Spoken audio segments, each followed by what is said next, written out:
Bonjour Suzanne, merci de nous Bonjour, recevoir dans votre agence à Céris. Vous êtes donc la directrice de Century 21, Oui. Val d'Europe. Oui. Depuis combien de temps cette agence est ouverte? Depuis 2002. Depuis 2002. Oui, 2002, oui. Bon, c'est plus de 20 ans déjà. C'est plus de 20 ans, exactement. Mais vous avez ouvert... j'ai commencé dans le métier avec mon mari en 1989. Voilà. On était indépendants pendant 10 ans. Et en 1998, on est rentré dans le réseau Century 21. Voilà. D'accord. Voilà. Et donc, la première agence, c'était à Logne. La deuxième, c'est à Val d'Europe. Et la troisième, c'est à Bussy-Saint-Georges. Donc là, vous êtes à la tête de 3 agences Oui, immobilières. voilà. Aujourd'hui, il me reste que 2. D'accord, donc Voilà. 2 agences. Bussy et Céris. Combien de collaborateurs? On a à peu près une quinzaine de personnes. D'accord. Voilà, actuellement sur 2 agences. Alors, si je vous ai contacté, Suzanne, c'est parce que vous m'avez un peu raconté vous et surtout votre fils, Oui. vos 2 fils, m'ont raconté un petit peu votre parcours. Est-ce que vous pouvez juste nous donner un petit peu... Alors, vous êtes arrivé en France Alors, quand? je suis arrivée en France en 1976. Voilà, après la chute de Ségon. Voilà. En 1976, avec mes parents, voilà. On était rapatriés plutôt, qu'on n'est pas des réfugiés, on est rapatriés parce qu'il y a mes grands-parents qui sont déjà en France, hein, et ma mère, elle a de double nationalité, vietnamien et français. D'accord. Voilà. Donc on est plutôt des rapatriés. D'accord. Donc vous êtes né à Je 16 ans. suis née à Ségon, voilà. D'accord. Et je suis venue en France à 16 ans. À 16 ans, Ouais. d'accord. C'était compliqué? C'est compliqué parce qu'il faut tout recommencer. Ouais. Voilà, on est tout recommencé. Mes parents, c'est pareil, ils ont tout quitté le Vietnam. Hein. Donc, il faut tout reconstruire en France. C'est compliqué surtout pour eux. Voilà, parce qu'ils ont tout abandonné. Et puis, refaire leur vie en France. Mais vous aussi, parce que vous avez dû, parce que vous ne saviez pas, vous connaissiez pas le français. Si, au Vietnam, moi, j'étais dans une école des sœurs. D'accord. Qui s'appelle Regina Passis. D'accord. C'est une école catholique, donc forcément, on a la première langue, c'est française. D'accord. Voilà, on Ok. apprend le vietnamien, enfin, c'est notre langue maternelle, mais la première langue, c'est langue française. D'accord. Donc vous avez C'est pour appris ça, le français. on a appris le français au Vietnam. D'accord. Très Avec bien. des sœurs catholiques, Ok. françaises. D'accord. Voilà. Très bien. Ouais. Et donc du coup, comment vous avez fait? Donc vous êtes arrivé à 16 ans, vous êtes allé au lycée, vous avez commencé Oui, en fait, à 16 ans, donc j'étais au lycée, en fait, voilà. En fait, j'étais au lycée, on était arrivé à Mulhouse, dans l'Est. Hein, c'est ça, l'Est voilà. Mulhouse, donc on était très bien accueillis par les Alsaciennes. Et je suis rentrée en second, voilà. D'accord. Dans le collège, et puis on a j'ai tout scolarisé là-bas jusqu'au terminal, je crois, et après on était remonté sur Paris avec mes parents, parce qu'ils ont ouvert un restaurant vietnamien, hein, voilà, comme tous les Asiatiques qui sont venus, mais ma mère, elle avait une pharmacie au Vietnam, bon, elle est quand même diplômée, mais le problème c'est quand ils sont arrivés en France, ils sont venus en France, mais il faut tout recommencer, parler la langue, donc c'est très très compliqué pour eux. Donc la plus facile, hein, c'est que tous les Vietnamiens, ils font la cuisine, ils font la bonne cuisine.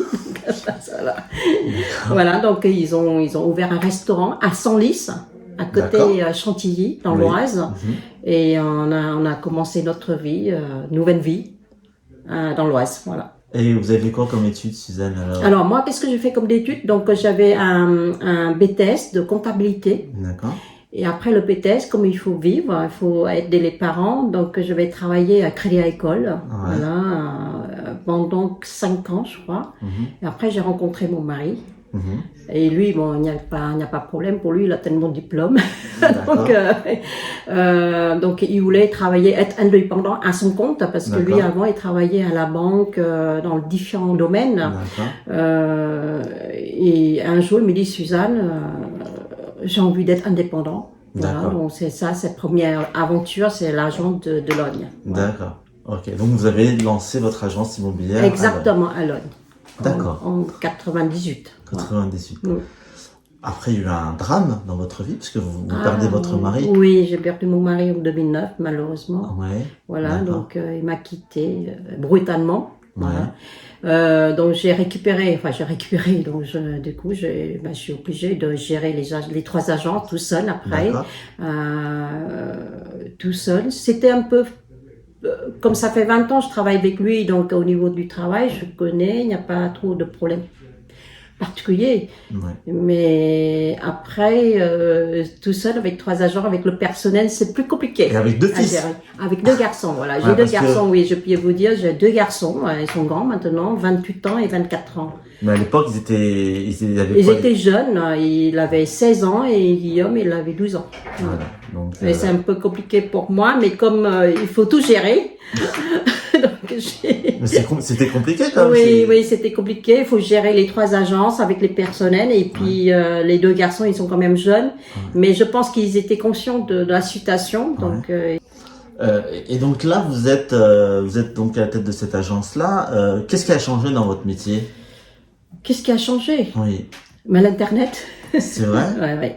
Oui, depuis, j'ai vu beaucoup de changements depuis l'arrivée de l'Internet, avec tous les nouveaux outils, des nouvelles communications, enfin des nouvelles communications, des outils sur Internet, les web, tout ça, des réseaux indépendants, voilà.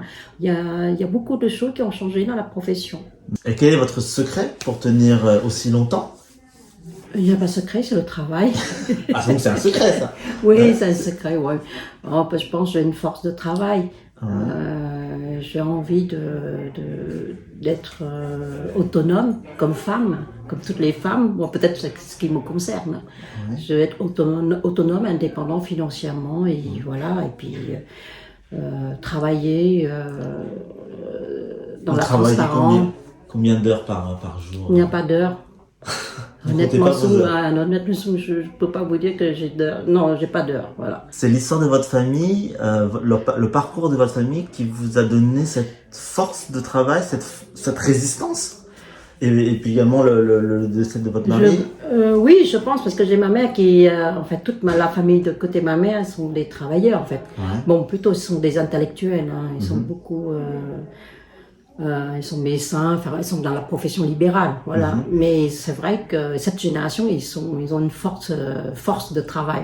Ils sont très courageux et puis le but c'est d'arriver, réussir dans les études et puis avoir un bon métier, voilà, enfin, un métier correct, voilà, c'est ça. Donc peut-être j'ai hérité cette et vous transmettez à vos cette enfants. Génération. Oui, j'ai transmis à mes enfants, mais je sais pas s'ils arrivent. Visiblement aussi, parce que là vous êtes peut-être sur le point de leur passer un peu la main. Je leur transmets, enfin surtout Alexandre, j'aimerais bien qu'il reprenne aussi l'agence, les agences. Après, c'est vrai que c'est quand même plus compliqué maintenant qu'avant. Voilà, il faut passer. Aujourd'hui, avec la nouvelle génération, je pense qu'ils sont beaucoup sur Internet, sur les web, donc c'est pas la même force de travail que nous. Voilà. D'accord. Voilà. Ça demande pas les mêmes forces, même. Je ne sais pas comment vous expliquer, mais. Oui, mais c'est même communication, voilà. Ouais. D'accord. Ça fait depuis combien de temps que votre fils travaille avec vous? Depuis 4 ans. D'accord. Ouais. Il a fait un contrat d'internat chez moi en BTS et puis maintenant il termine son Master 2. Voilà, ça fait 4 ans qu'il est dans l'entreprise. Ok, voilà. D'accord. Et il s'implique bien, il aime bien son métier. Je pense que... Par contre, j'ai vu que Guillaume, j'ai rencontré Guillaume, il a pris un peu plus de recul par rapport à... Oui, Guillaume, en fait, il a notre point de vue du métier. Donc là, il termine aussi son Master 2 à Dauphine. D'accord. Mais plutôt, il va être dans la promotion immobilière, dans la finance. Voilà, donc c'est pas la même chose. C'est pas la même chose. Oui. D'accord. Mais ça reste quand même dans le domaine de l'immobilier. Ça reste dans le Donc domaine vous leur avez transmis le gène de l'immobilier. Oui, peut-être ils ont vu ça depuis tout petit. Voilà. Comme il y a des enfants de restaurateurs qui deviennent restaurateurs. Oui, voilà. Vous êtes. Oui, c'est inconsciemment ils ont perçu ça de loin. D'accord. Voilà, c'est ça. Et quel est votre style de manager? Si vous avez un style. Un style de manager. Ouais. C'est d'être proche avec des conseillers, avec du personnel avec qui on travaille. Et puis il faut aimer aussi des gens pour manager. Aimer et puis d'être proche d'eux. D'accord. Mais c'est un peu plus compliqué pour moi maintenant avec les jeunes. Parce qu'il faut être patient, très très patient. Il faut aussi comprendre leur langage, leur façon de leur méthode de travail aujourd'hui, parce que c'est pas la même que la nôtre. Avant, nous sommes beaucoup plus dans la passion, qu'aujourd'hui ils sont beaucoup dans la vitesse. Mon ressenti, c'est que le marché est toujours dynamique, très très dynamique, malgré les circonstances actuelles avec la guerre, mais les taux de crédit restent toujours bas, très très bas. Donc le meilleur placement aujourd'hui, c'est l'immobilier, c'est la pierre, ce qui me concerne. Voilà, parce que je vois la demande, elle est toujours constante. Il y a toujours des demandes de biens sur le secteur de Val d'Europe. Marne-la-Vallée, Val d'Europe, c'est Val d'Europe, oui, c'est le secteur de l'Est parisien qui est le plus dynamique. D'accord. Voilà. Donc, oui, il y a toujours la demande. Ouais. Vous êtes très investi dans le territoire, parce que vous n'êtes pas que directrice de l'agence. On vous a vu récemment à Bussy, oui. aux journées au Forum des métiers. Ouais. On vous voit dans pas mal de choses. Est-ce que c'est important pour vous de s'investir comme ça dans le territoire, en plus dans des domaines qui ne concernent pas forcément l'immobilier? Alors peut-être votre métier, mais est-ce que c'est important pour vous? Oui, c'est important de participer. Participer et puis investir, donner un peu de soi-même aux autres. Voilà, d'aider aussi si on a besoin de nous. Parce que c'est vrai que comme ça fait 30 ans que je suis sur le secteur, donc en fait on connaît quand même pas mal de monde. Mais si on est dans les associations, si on participe à des événements, c'est pour aider aussi, c'est pour participer avec les autres, voilà. Et vous, à titre personnel, est-ce que vous avez des causes sur lesquelles vous vous engagez en particulier ou pas? Est-ce qu'il y a des causes, des combats, des associations que vous aidez particulièrement? Moi, je serais partant pour les femmes. Je suis pas féministe, mais j'aime bien. C'est une cause, c'est important. Ouais. Si je peux aider et s'entraider aussi entre les femmes, je ferais ça avec plaisir. Ouais. Malgré les apparences, vous êtes plutôt une femme discrète, on vous voit pas beaucoup dans les réseaux, on vous voit pas beaucoup. Parce que je suis l'ancienne génération, j'aime pas trop les réseaux sociaux, j'aime pas me montrer. Mais bon, après maintenant il faut s'adapter. Peut-être je vais me mettre. Si, je sors quand même, j'ai quand même vie sociale. Mais c'est vrai que je reste discrète, voilà. D'accord. Oui. C'est culturel? C'est culturel, oui. Je pense à l'éducation de mes parents. Même si on réussit, on reste discrète. Voilà, c'est ça. On n'est pas trop dans le m'as-tu vu. Oui, voilà. En fait, tu sais, excuse-moi. Je pense la réussite, c'est pas la réussite, c'est d'être soi-même et de pouvoir partager, aimer les gens, le partage, tout ça, c'est déjà une réussite pour moi. C'est pas l'argent, c'est jamais un but pour moi. Voilà, c'est juste un moyen pour pouvoir vivre correctement, mais c'est jamais un but. Voilà. C'est un métier qui demande beaucoup de la motivation, demande beaucoup d'envie et la passion. Il faut aimer ça, parce que quoi qu'on dise, c'est quand même un métier qui est très très difficile. Beaucoup de travail. Il faut être travailleur.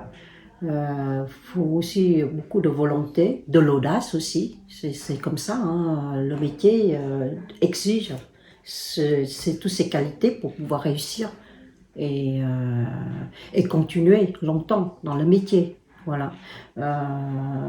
Après, si on pense que c'est rapide de travailler dans l'immobilier et gagner sa vie rapidement, ça c'est